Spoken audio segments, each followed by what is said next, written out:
Thank you. All right, I'm Brent Henze. This is my second year coaching at Lakeville North for high school baseball. I'm also in the unique position. I'm on the Lakeville Baseball Association. I'm Lakeville North Senior Youth Baseball Director.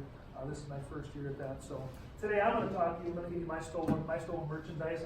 Talk about connection ball. We're going to talk about throwing. Throwing has kind of been one of these things, at least in my opinion, but I think everybody that's in the baseball world right now has changed quite a bit since like when I was playing and when I started teaching my kids way back when I started coaching. It's like changed dramatically to the point where about 3 years ago when I started getting into some of this stuff, it kind of rejuvenated my baseball, my love of the game, because it was like something new that I could get into, and like I really dove into it and kind of learned some more about it. I'm like, I could be playing with the bigs right now. I would have known this stuff back then. But so we're going to talk about some simple things for you guys to use, whether you coach at the T-ball level or whether you coach 15 AAAs or what we use it here also. Okay, and we're going to talk about connection balls, and this is the connection ball here. So I'll get started here. A lot of the information that before I even go here, a lot of the information that I'm getting from, I stole from, is stuff from Texas Baseball Ranch. If you've heard from them, I follow Driveline. We follow Driveline a lot online also. And a lot of these places that we get our information from, they kind of have similar philosophy, in my opinion. Okay. So we have this connection ball. We want you guys to teach your kids the right way to throw a baseball in hopes of alleviating arm injuries, as well as once you have no pain in your arm, once you can throw a baseball consistently with no pain, then we believe that's when you start developing your arm strength and different things. So that's what we're going to start with, and I think this is the core, this type of thing is the core. Like, we talked about this the other night, like, well, we have this connection ball. It costs a whopping $9, but if you had a kickball on your drive, you could use a kickball or a soft soccer ball or something like that. So anyhow, we're going to talk about 3 efficient arm positions. Number 1, at foot strike, and we'll go into detail about these in a little bit. At foot strike, the forearm should be inside 90 degrees with arm. Okay, we'll go through that in a second. Number 2, at foot strike, again, the elbow should be slightly below the shoulder. This is one that just threw me way off when I started reading them. Like, all my coaches used to tell me, elbow above the shoulder. And that is like opposite from what you should be doing with your kids. And then number 3, as the pitcher/thrower rotates towards the plate and begins to square up his chest with the target, his glove side should firm up to provide something stable to rotate around. All right.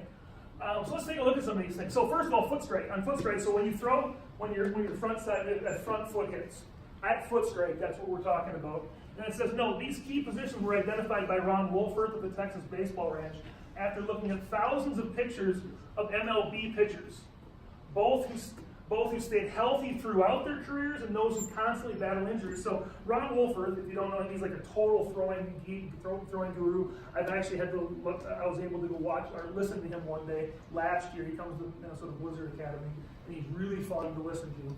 I've watched a lot of his DVDs also.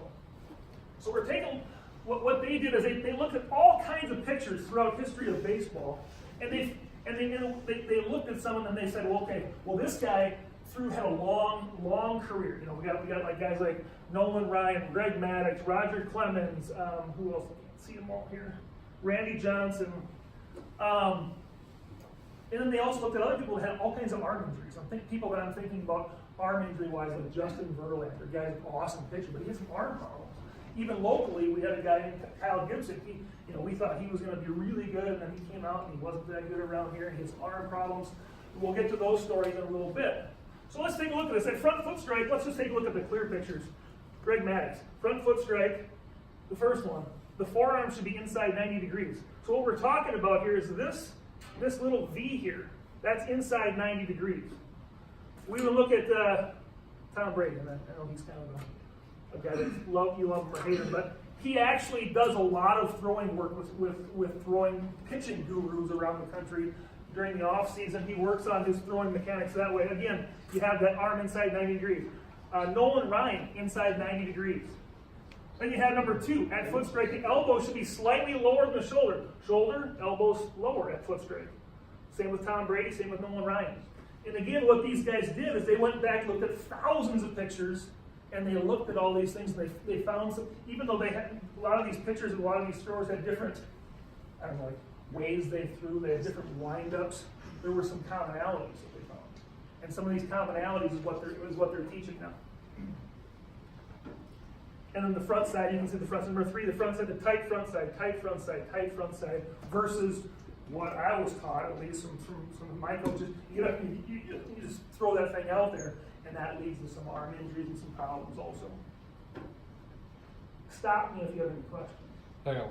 Yeah. So you say at foot strike, so that's the moment the front foot hits the ground, or is it at some point, like while the front foot is on the ground? At the time the front foot hits the ground, you're here. You're here. Okay. At foot strike. So how do we teach these 3 positions? Okay. Number 1, you can't just talk about it. He talked a little about feel. You have to let kids feel this, and that's where this ball comes into play huge. This connection ball comes into play huge. So they need to feel it. You can't just go in there and say, hey, you need to get your elbow down. They're like, what are you talking about? They don't know what that feels like. And then that brings us to the connection ball. 12-inch inflatable ball that has a rough and sticky feel, I think the one's going around here, which helps athletes keep it in place no matter the conditions. So they could be working outside and all sweaty, this ball will stay in place because of the material they use. Okay? I'm not like promoting this ball, it's a really good ball to have though. Okay? $9. It gives immediate feedback to the athlete and coach. We'll talk about that in a little bit, how you can actually see that, but it actually gives them immediate feedback. As soon as they throw it, they know if they did it correctly or not. And the purpose is to link up the body to become more efficient and achieve late launch. So I wanted to use the term late launch, and if you look at Roger Clemens up there from the top view, this is what we're looking at. Whether you're an outfielder throwing the baseball or a pitcher or whatever, we want you to have late launch. We don't want you to launch the ball here. We don't want to release here. We want to release it out here. And the way you can tell here is his glove side shoulder is behind his front side, his throwing shoulder. That's late launch. We want that ball out here when we release it. Again, the research that they did came back and said that alleviates a lot of the arm injuries. Okay. Questions yet? All right, position 1. So that we're talking about the front. At the foot strike, the forearm should be inside 90 degrees with the arm. The connection ball is put, so we're working on just that, and I should back up a little bit. You need to kind of diagnose your player. I mean, what is their biggest deficiency?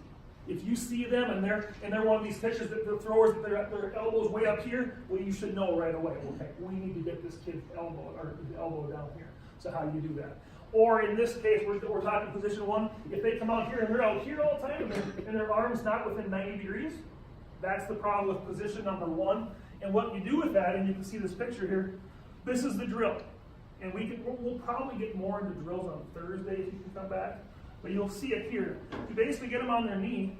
You're not throwing a baseball. Get them on your knee, and then there's some other tools. This is a throwing sock. We also have, you can throw clubs. So if your kid wants to do it in the house, you don't have to throw anything. You can actually just work on this feel just in the house while you're using a club or this throwing sock or something on that order. Okay? So next photo, you throw it.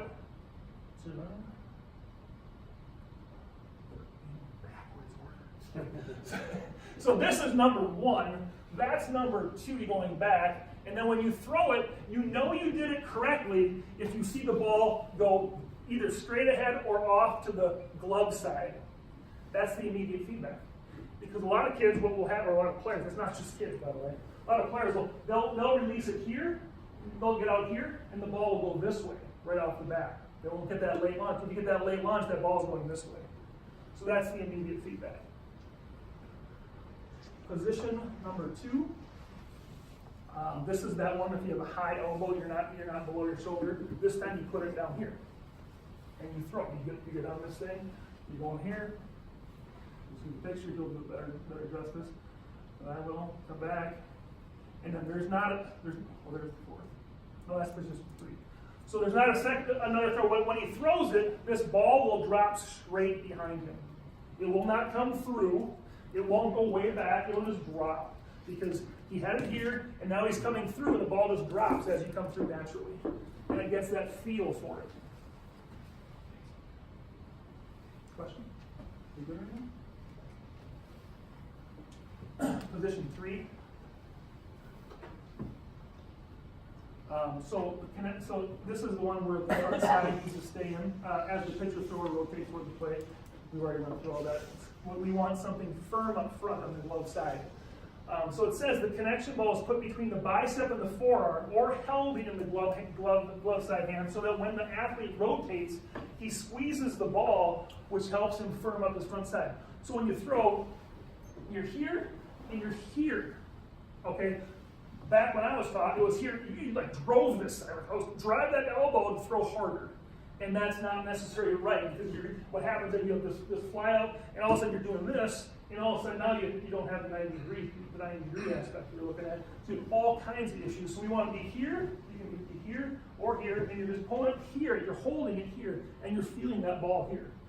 You don't drop this one on that. There's no drop, it's just here when you're done.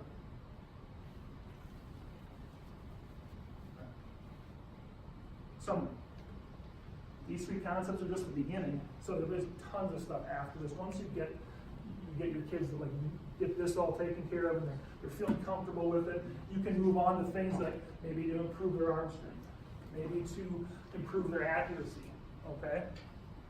You got the 3 things that we went through. And so this last paragraph here, according to Ron Wolfert at Texas Baseball Games, he says they use stroke research from big stroke victims. They found that it takes 21 consecutive days of correct movement patterns to reteach the body a new way of moving. So you have to do consecutive days. And Ron Wolford has more of an in-depth plan on how many throws you should do at each position on a daily basis. And you reteach that thing, and it comes through and works. And are my links at the end of this? Yeah, very much. So consider these questions. As your season approaches, how can you prepare yourself to teach these concepts to your athletes? So you think this one through, because throwing is super important. I mean, if we can get the young levels, the in-house, the young traveling coaches to teach this, it's going to make everybody's life as we go through, including the athlete, their job a lot easier. Okay, it's going to be a lot better for our programs here in Lakeville, just in general for kids. So how can you do this? I would encourage them to purchase a connection ball. They're $9. I mean, you can't force anybody to do it. I'm not forcing it on you. You can use all kinds of different things, but something to work with this. You could also, if you feel comfortable with it, or once you start working with it, teach your parents, because there are dads that aren't going to be able to help you coach. But I think they'd be fully capable of understanding what we're talking about here. So this kid can do the 21 days or however throwing inside of the house to get used to that. Okay. And we already went through this stuff. So lastly, this picture, Justin Verlander. Just a couple stories on this. Justin Verlander, back when he played for Detroit, he was dominating his first 4 or 5, I don't know how many years. And then he started having arm issues. And then he kind of went off to the wayside, didn't have many issues. And if you look at this picture, I just saw somebody do it drop. I saw that drop and saw that. He's outside of 90 all the time when he was releasing back in Detroit. He started having arm issues. He started going to see the Texas baseball range guys. I don't know how long, I think it was a couple of years of it. And you see him, he's using the connection ball. They got him, he started using the connection ball. And now he's with the Astros. He's inside 90. Now, he's past foot strike, so his elbow's higher, because your elbow will get higher than your shoulder as you're coming through. But his elbow is typically now lower than the shoulder, and now he's having some of the best years of his career. Okay? Tom Brady versus some Nebraska quarterback, maybe a Louisville. That's pretty evident. And so I also wanted to put this out here. Ron Wolford put this out. It's not me. There's a pitcher and position players. That's an outfielder. Pretty much the same positions as far as the throwing mechanics go. And here's a couple of 9-year-old studies, and that's one of my links, and it will be on there. I encourage you, if you're interested in this stuff, I encourage you to read this study that somebody did on the Texas Baseball Ranch's Durthrow program when it comes to a 9-year-old baseball team. And they were basically wondering, can we really change a kid's throwing pattern in 21 days? And this study that came back and said, yes, it did. So this is the kid prior to the 21 days, or however long it was after it. Same kid. So this is his motion here. He's looking outside 90. His elbow's way high. This is how I was taught to throw baseball, by the way. Straight out here, not a strong front side. Basically, he's way out of connection. The further you get away from your body, the less connected you are. We want you to stay tight to your spine, tight to your body, and now all of a sudden here, look at him, he's got his good arm angle, and you can see it just looks way better. And I mean, I don't know, I think he probably throws harder this way. Anybody want to argue that? He's probably safer. Arm safety links. All right, here's the links. So there's all kinds of links, and you'll get this.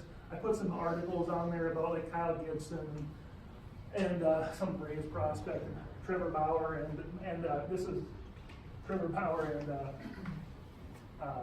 most of it's about Justin Verlander, okay? And here's that study.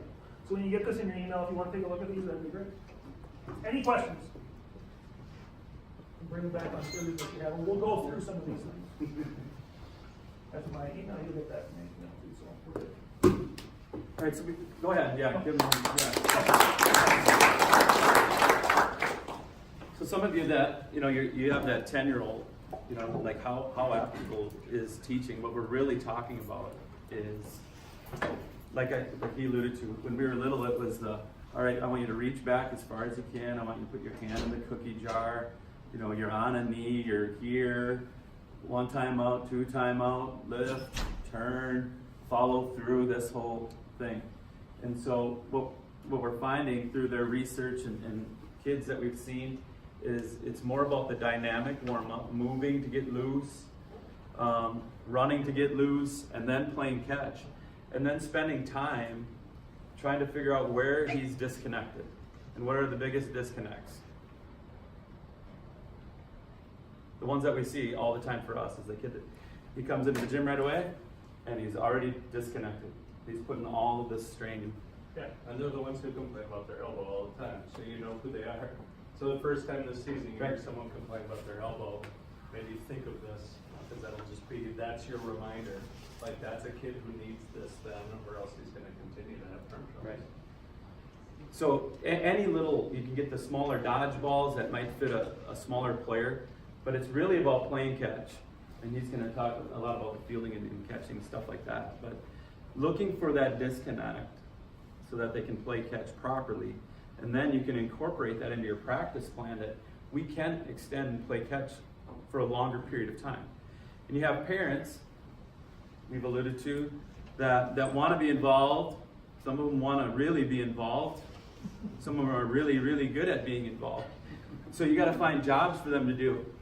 And so it could be as simple as, hey, will you videotape all the kids throwing? And then you can go back, hey, send it to me. Let's look at where they're disconnected.